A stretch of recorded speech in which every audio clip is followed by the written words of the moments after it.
Hello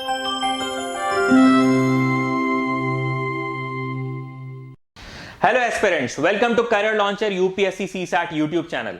Today we're gonna talk about a very important aspect of UPSC Civil Service Examination, that is the services which are part of UPSC Civil Service Examination. तो अगर आप UPSC Civil Service Examination को crack करते हैं, आपका अगर selection होता है, तो then what kind of different services that you can opt for, उन सर्विसेज में क्या क्या आपको वर्क करना होता है, कौन सी सर्विस का क्या मतलब है, एंड कौन सी पर्टिकुलर सर्विस कितनी रैंक पे आपको मिलती है, कौन सी पर्टिकुलर सर्विस की कितनी यूजुअली वैकेंसी होती है. So will gonna talk all about different services. This will be helpful for you to know about the services, and when you fill up the UPSC examination form, it will be easier for you to prioritize, give that priority ranking which is being asked in the UPSC examination form.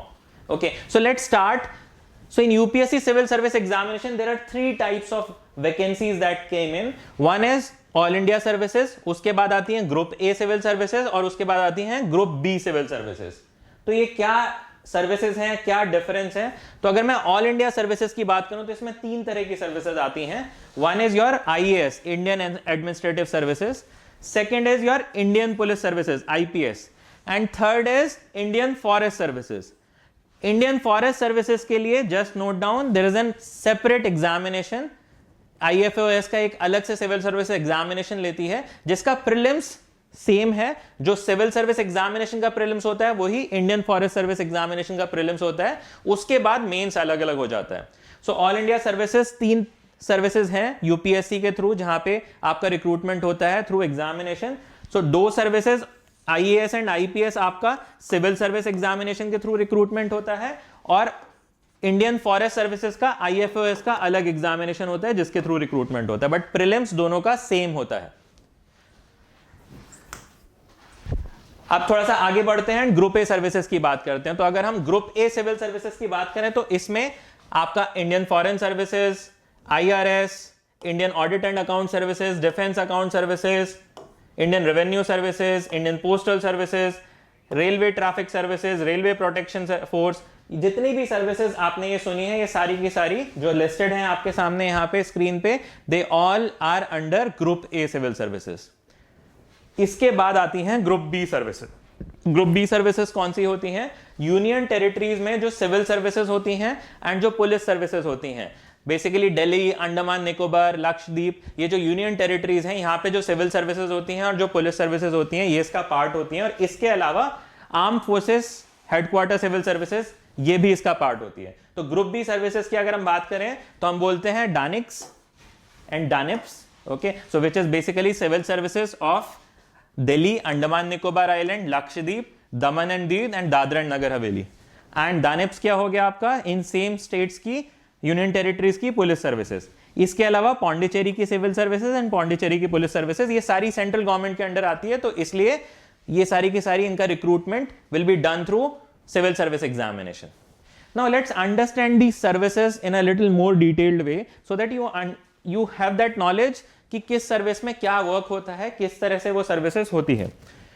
So if we talk about Indian administrative services, you all know IAS officers कौन होते हैं? Government administration में work करते हैं. Okay, they are responsible for implementing and formulating government policies. Okay, अगर हम police services IPS की बात करें तो they are responsible for maintaining law and order and investigating crime, insuring public safety. ठीक है. Then if you talk about forest services, forest services का काम क्या होता है? Managing and conserving forest resources. Okay, so they develop strategies for reforestation, wild life conservation and ecological balance maintain करना. That is what their job is. Okay, Now let's go to the Group A services. अभी हमने all India services की बात करी. Group A services में सबसे पहले आती है Indian foreign services. Indian foreign services में क्या होता है? You manage the diplomatic relation with foreign countries. Okay, so you handle foreign policy, trade, consular services. जो एम्बेसडर्स होते हैं, जैसे इंडिया की तरफ से जर्मनी में या ऑस्ट्रेलिया में या किसी भी कंट्री में जो एम्बेसडर है, वो यूजुअली फॉरेन सर्विस से आते हैं. इसके बाद आता है आपका Indian audit and account services. इनका काम क्या होता है? गवर्नमेंट के अकाउंट्स को ऑडिट करना, फाइनेंशियल ट्रांसपेरेंसी मेंटेन रखना. आपने सीएजी सुना होगा, सीएजी के अंडर में ये Indian audit and account services आती है। देन आता है आपका सिविल अकाउंट सर्विसेज। ये क्या करते हैं, they handle accounting and financial management for the government. So accounting ये मैनेज करते हैं और उस अकाउंटिंग का जो ऑडिट है वो Indian audit and account services करती है। इसके बाद आती है आपकी इंडियन कॉर्पोरेट लॉ सर्विसेज। ये जितने भी लीगल मैटर होते हैं गवर्नमेंट के उसको हैंडल करते हैं। तो अगर आप इंडियन कॉर्पोरेट लॉ सर्विसेज के अंडर में आपकी अगर सिलेक्शन होती है सिविल सर्विस एग्जामिनेशन के बाद, तो आप क्या करेंगे, आप जो गवर्नमेंट के जो भी लीगल मैटर्स होंगे उनको डीलिंग करेंगे। इसके बाद आ जाता है Indian defence account services. Indian defence account services क्या करते हैं, जितना भी फाइनेंशियल एस्पेक्ट है डिफेंस सेक्टर का, ऑडिटिंग होगी डिफेंस अकाउंट की, तो ये सारा कुछ करने का काम इंडियन डिफेंस अकाउंट सर्विसेज का रहता है। ठीक है, तो अकाउंटिंग बेसिकली डिफेंस, जितना भी हमारा डिफेंस फोर्सेज है उनका जितना भी अकाउंटिंग है वो सारा इंडियन डिफेंस अकाउंट सर्विसेज करती है। इसके बाद आता है इंडियन डिफेंस एस्टेट सर्विसेज। तो जितना भी डिफेंस का हमारा एस्टेब्लिशमेंट्स होती हैं, ठीक है, जितने भी एस्टेट अफेयर्स होते हैं वो सारा का सारा डीलिंग जो है वो इंडियन डिफेंस एस्टेट सर्विसेज करते हैं। तो जितने भी कैंट हैं, जितने भी एस्टेब्लिशमेंट हैं डिफेंस के, जितने भी एसेट वो ओन करते हैं, वो सारा कुछ इंडियन डिफेंस एस्टेट सर्विस देखती है। एंड इसके अलावा एक आती है Indian ordnance factory services. What their job is, तो जितना भी ऑर्डिनेंस फैक्ट्री है जहां पे भी आर्म्स बनता है डिफेंस फोर्सेस के लिए, एम्यूनेशन बनता है, उसको मैनेज करने का काम Indian ordnance defence factory services करते हैं। ठीक है, then comes your Indian information services, junior grade IIS services. ये क्या करते हैं, they handle the media and public communication for the government. तो जितने भी PIB, DD न्यूज, AIR, ये जितने भी गवर्नमेंट के ऐसे मीडिया इंस्टीट्यूशंस हैं, इनको हैंडल करने का काम IAS ऑफिसर्स करते हैं। Then comes your Indian postal services. जितना भी पोस्टल ऑपरेशंस है, जो इंडिया पोस्ट आपने सुना होगा, जितना भी पोस्टल ऑपरेशन है इंडिया गवर्नमेंट का, वो सारा का सारा वो सर्विसेज को मैनेज करना, ऑपरेशनल उसका देखना, ये सारा काम इंडियन पोस्टल सर्विसेज का होता है। इसके बाद आती है आपकी Indian PT accounts and finance services. तो ये लोग क्या करते हैं, post and telecommunication. So PT का मतलब हो गया, PNT का मतलब हो गया पोस्ट एंड टेलीकम्युनिकेशन। जो जितना भी पोस्ट एंड टेलीकम्युनिकेशन का अकाउंट्स एंड फाइनेंस है, तो इंडियन गवर्नमेंट की जैसे इंडिया पोस्ट है या टेलीकम्युनिकेशन BSNL या डिफरेंट जो भी ऑर्गेनाइजेशंस हैं इंडियन गवर्नमेंट की जो टेलीकम्युनिकेशन में वर्क करती हैं या पोस्ट में वर्क करती हैं, उनका accounting will be taken care by Indian PNT accounts and finance services. After that comes your railway services. Railway में एक रेलवे प्रोटेक्शन फोर्स होती है, इंडियन रेलवे पर्सनल सर्विसेज होती हैं, इसके अलावा इंडियन रेलवे अकाउंट सर्विसेज होती हैं। और तो इंडियन रेलवेज की जो भी सर्विसेज है वो क्या करती हैं, RPF क्या करता है, obviously security to Indian railway passengers. ठीक है, they also protect assets and properties of Indian railways. आपका जो इंडियन रेलवे पर्सनल सर्विसेज है, they manage the human resource department of Indian railways. Accounts वाला रेलवेज का अकाउंट्स मैनेज करते हैं। Okay, इसके बाद आता है IRS, Indian revenue services. Indian revenue services में दो स्ट्रीम होती हैं, एक IRS custom and indirect taxes and IRS IT।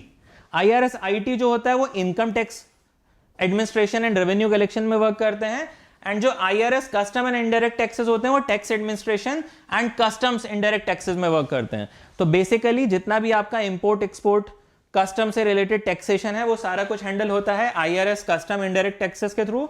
And if you become an IRS officer in the IT department, then you will handle the income tax administration and revenue collection. Then comes your Indian trade services, ITS. ITS officers international trade and commerce related matters को handle करते हैं। After that अब group B की जो services है उनके बारे में एक बार समझ लेते हैं। ग्रुप A की सर्विसेज हमने समझ ली, ऑल इंडिया सर्विसेज हमने समझ ली। Now let's understand about the group B services. So group B में सबसे पहली सर्विस है armed forces headquarter civil services. What they do the administrative support to the armed forces headquarters. So armed forces का जो headquarters होते हैं वहां पे जो एडमिन का वर्क होता है, ऑपरेशनली एडमिन का जो वर्क होता है उसको मॉनिटर करने का, उसको फोर्सी करने का वर्क AFHCS ऑफिसर्स करते हैं। ठीक है, they come under the ministry of defence. After that आपका आ जाता है DANICS. So basically Delhi, Andaman Nicobar, Lakshadweep, Daman and Diu and Dadra Nagar Haveli की जो सिविल सर्विसेज है, तो यहाँ का जो भी सिविल एडमिनिस्ट्रेशन है इन टेरिटरीज का, इन यूनियन टेरिटरीज का, वो हैंडल करते हैं दानिक्स ऑफिसर। यहाँ का जो पुलिस एडमिनिस्ट्रेशन है वो दानेप्स ऑफिसर मेंटेन करते हैं।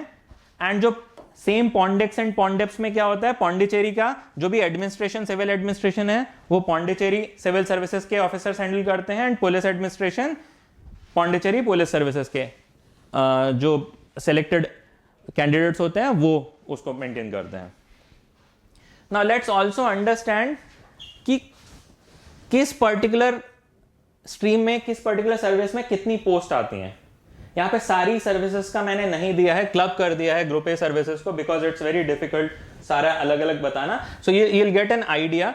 मेजर सर्विसेज जिसके लिए स्टूडेंट्स बहुत ज्यादा एक्साइटेड होते हैं, जिसके लिए स्टूडेंट्स प्रिपेयर करते हैं मेजरली। सो अगर मैं आईएएस की बात करूं तो टोटल 180 सिलेक्शंस हुए थे 2023 में। टोटल वैकेंसीज में से 180 सिलेक्शंस आईएएस में हुए थे, जिसमें जनरल कैटेगरी में 73 सिलेक्शंस थे, ईडब्ल्यूएस कैटेगरी में 17, ओबीसी कैटेगरी में 49, एससी में 27 एंड एसटी में 14। यही अगर मैं आईएफएस इंडियन फॉरेन सर्विसेज की बात करूं तो 37 वैकेंसी फिल्ड हुई थी 2023 के एग्जाम के थ्रू आईएफएस में। आईपीएस में 200 वैकेंसीज फिल हुई थी, जिसमें 80 वैकेंसीज जनरल में थी, 55 ओबीसी में थी, 32 एससी में थी। जो ग्रुप ए की टोटल सर्विसेज हैं उसको कंबाइन कर दिया हमने, तो वो टोटल जो वैकेंसी फिल करी थी 613 वैकेंसीज फिल करी थी। तो टोटल 1143 में 613 वैकेंसीज फिल हुई थी ग्रुप ए सर्विसेज, जो हमने सारी बात करी, audit services, IRS, postal services, railway services, ये सबको मिला के, जिसमें 258 जनरल के थ्रू हुई थी, 160 ओबीसी, 64 ईडब्ल्यूएस, एससी में 86 एंड एसटी में 45। इसके अलावा जो ग्रुप बी सर्विसेज हैं, दानेप्स, एएचएससी एंड आपका Pondicherry, total 113 vacancies out of 1143 in 2023 examination, civil service examination has been taken through group B services. Okay, in all total 1143, इसमें से जनरल कैटेगरी के 474 स्टूडेंट सेलेक्ट हुए थे, 115 ईडब्ल्यूएस इकोनॉमिक वीकर सेक्शन से, 303 OBC category से, 165 SC category से and 86 ST category से। सो एक बॉलपार्क आपको फिगर मिल जाता है, एक रेफरेंस पॉइंट मिल जाता है कि टोटल अगर 1000 वैकेंसीज आती हैं तो रफली half of these vacancies, almost 45% is being taken care by taken by general category and then rest is to different categories. इसी को एक बार रैंक वाइज भी समझ लेते हैं कि लास्ट रैंक किस रैंक पे 2023 में कौन सी सर्विस हमको मिली थी। अगर मैं जनरल कैटेगरी का स्टूडेंट हूं तो लास्ट 78 रैंक पे आईएएस ऑफिसर सेलेक्ट हुआ था।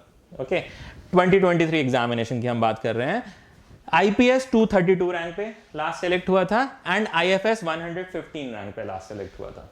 ओके, सो अगर आप जनरल कैटेगरी स्टूडेंट हैं तो विद इन 100 आपको रैंक चाहिए अगर आप आईएएस में सेलेक्ट होना चाहते हैं। 23 में 78 जब 1100 वैकेंसीज थी उस केस में, इस साल 900 समथिंग वैकेंसीज हैं। सो ये 78 से और थोड़ा डाउन जाने की संभावना है। सो आप मान के चलिए विद इन 75 आपको रैंक लानी है अगर आपको आईएएस ऑफिसर बनना है, अगर आप जनरल कैटेगरी के स्टूडेंट हैं। 2025 के एग्जामिनेशन की मैं बात कर रहा हूं। इकोनॉमिक वीकर सेक्शन कैटेगरी में 278 रैंक पे लास्ट सिलेक्शन हुआ था आईएएस में। ओबीसी में 435 रैंक पे लास्ट सिलेक्शन हुआ था। एससी कैटेगरी में 567 रैंक पे एंड एसटी कैटेगरी में 625। सो 625 लास्ट रैंक थी जिसपे आईएएस ऑफिसर का सिलेक्शन हुआ था, वो एसटी कैटेगरी में। अगर मैं आईपीएस की बात करूं, 232 जनरल, 517 इकोनॉमिक वीकर सेक्शन के केस में, OBC 636, SC 865 and ST 858। So 858 was the last rank ST category में जिसमें आईपीएस ऑफिसर का सिलेक्शन हुआ था। अगर मैं इंडियन फॉरेन सर्विसेज की बात करूं तो 115 जनरल कैटेगरी में, 515 ईडब्ल्यूएस कैटेगरी में, 525 OBC, 645 SC and 687 last rank थी इंडियन फॉरेन सर्विसेज के लिए एसटी कैटेगरी में। So this will give you a reference point, क्या रैंक हमें चाहिए इन केस आपकी जो भी कैटेगरी है। दिस इज फ्रॉम 2023 जब 1140 समथिंग वैकेंसीज थी, यहां पर 979 वैकेंसीज इस साल यूपीएससी ने अनाउंस करी हैं। तो रैंक्स थोड़ा थोड़ा, आप अगर 78 है तो यहाँ 75, 74 में भी 70 इतने तक रैंक जाएगा आईएएस का, उतना आप थोड़ा सा ये आप as a reference point treat करिए। But now you have a clear understanding, आपको पता है कि क्या रैंक पे कौन सी सर्विस आती है, किस सर्विस का क्या मतलब होता है, कौन सी सर्विस। अब आप it will be easier for you to choose your preferential service, वहां पर जो आपको प्रेफरेंस देनी है फॉर्म में, it will be easier. In case आपका कोई भी क्वेश्चन है, you have any question about any service, you wanted to know more about a particular service, you can just post your question on the comment section. We'll surely answer your query. If you find the information useful, do hit the like button and also share it with your fellow UPSC aspirants so that unko bhi knowledge mile about different services. We're gonna come up with lot more engaging videos like this about UPSC and specifically about UPSC CSAT examination. So if you wanted to know the update of those videos, do hit the subscribe button, follow the channel, and we're gonna meet you very soon with another video on UPSC CSAT with lot more information. Thank you.